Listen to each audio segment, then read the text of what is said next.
everybody. Bienvenido. Thank you for coming and being a part of this very important initiative. It's a critical initiative. Obviously, we start with a strong focus on security, but there's so much more here. As you've seen so much more we can work together on. And as you've seen from the cabinet members that are here today, again, on behalf of the President, he is currently on his way to Dover Air Force Base to receive, sadly, the remains of the 6 Americans who lost their lives in the operation against Iranian terrorism. And so he apologizes for not being able to join us for this lunch, but he knew you would understand. But he's very excited about this initiative, and I'm personally very excited to be part of this with each of you today. It's a top priority for us. And while there are clearly a focus on the security of the hemisphere, as you can see from the representation in our cabinet, from trade to commerce to energy to treasury, and there is also a focus very strongly on the opportunities we have to work together economically. But you can't have economic progress without security.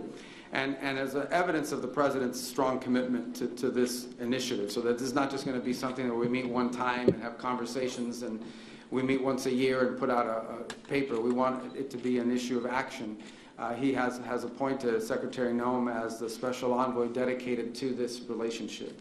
And you will see a lot of her. She'll be very involved with each of you at a personal level and on a daily and weekly and monthly level to ensure that what we talk about here today and the work we do together continues on and we can build upon that. So I want to turn it over to our envoy who will be doing this, and she'll be running our program. And again, thank you really, truly for joining us in this, what I think is a very historic gathering of allies and friends, as I said in my comments earlier today. Secretary. Well, thank you, Secretary Rubio. I appreciate all of you being here today and for making this a priority. First of all, I offer thanks to our President, who had the vision to bring all of you as world leaders here to have the conversation on not just protecting your countries, but also protecting your neighbors, and the shield of America is becoming a real vision. This is intended to be a group that works together to make sure that we're each defending our own sovereignty, we're each defending our own security and economic prosperity, but then also continuing to build on these relationships to ensure that we can do that in a way that's effective, defeating the enemies that we have amongst us in the cartel organizations, which our country has designated as foreign terrorist organizations. But then also by adding that security element, we have an opportunity then to have economic prosperity that blesses all of our people. So I do want to thank the President for creating this and for giving me the honor and the opportunity to serve as a special envoy to this region, to the Western Hemisphere. This Shield of Americas will be a powerful example to the rest of the world about what's possible. There's nothing like this happening today anywhere else in the world. And the way that we cooperate on our shared ideals of freedom and of democracy and safety and security will be a shining light to all of those who wish to be more like all of us. So my background is I'm a farmer and a rancher that served in government, in Congress as governor, and then as Secretary of Homeland Security. In the last year as Secretary of Homeland Security, we have focused on securing our border. We have transformed our country from one that was being invaded by enemies, millions of them that were coming in unvetted, that we didn't know who was there and who wished to harm us. We've secured that border. We've focused on removing public safety threats, and over 3 million people have been deported or removed from our country in the last year. Secure borders has changed everything for our country. It's allowed us an opportunity to focus on business and investment, relationships with other countries, and has ended the crisis that our country was going through in the years previous to President Trump's leadership. So that is something that we recognize, that now that America is secure and our borders are secure, that we want to focus on our neighbors and to help our neighbors with their borders and challenges that they have so that they may have the security that we enjoy. I've looked forward to meeting many of you. Many of you I've met throughout the last year and spent time with. I know President Bukele was probably, I think, the first world leader I had the chance to visit with. We partnered on security in El Salvador, and appreciate the way he's brought peace to El Salvador, and prosperity is following. That's been a great example. Also went to Chile and spent some time and enjoyed that as well. We focused on, under the Department of Homeland Security, we have cybersecurity operations and experts, and we worked there with embedding some cybersecurity experts have that opportunity to continue to build on that if that's some of the challenges that you may have.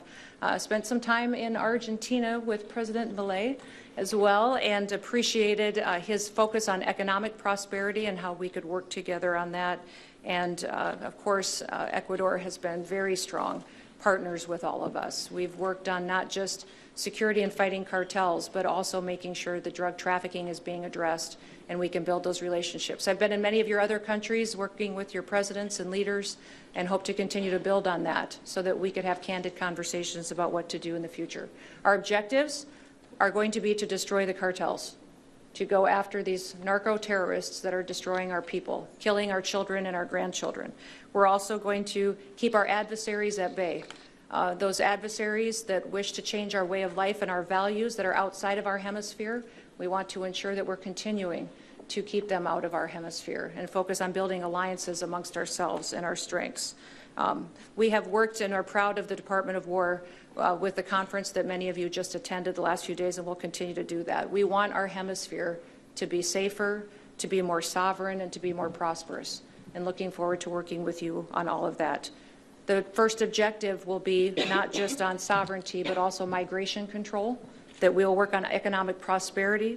We'll have and reverse these harmful foreign influences that have come into many of our businesses, our technologies, and we've seen infiltrate different areas of our way of life. That will be my objective every day.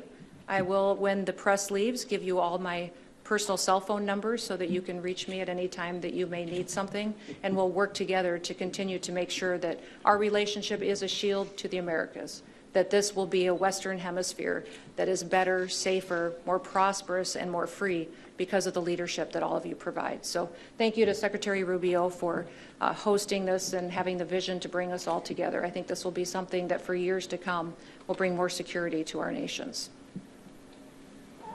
All right, well, thank you. We'll ask our friends Secretaries, are and you not friends concerned to about leave. Iranian retaliation in this hemisphere? What's next on Iran?